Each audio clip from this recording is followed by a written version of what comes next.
ஒரு டேஸ்டியான salad dinner recipe try பண்ணுவோமா? ஃபஸ்ட்டு நல்லா ஒரு 2 குக்கும்பரை நான் எடுத்து நல்லா சின்னதாக கட் பண்ணி போட்டுட்டேன்.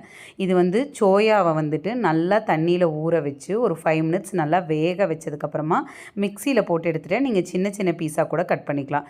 இதில் மல்லி, புதினா, இஞ்சி, பூண்டு ப்ளஸ் வந்துட்டு கொஞ்சமாக லெமன் ஜூஸ் எல்லாமே போட்டு நல்லா அரைச்சி அந்த பேஸ்ட்டையும் ஊற்றி மேலேயும் கொஞ்சமாக லெமன் ஜூஸ் ஊற்றிக்கிட்டேன்.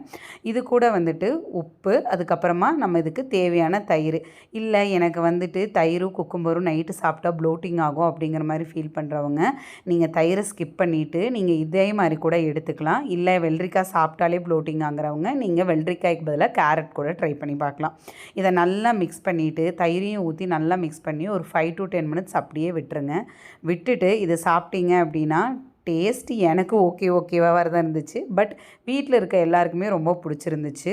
இது நம்ம நல்லா எடுக்கும்போது வயிறும் நல்லா ஃபில்லிங்காக இருக்கும்.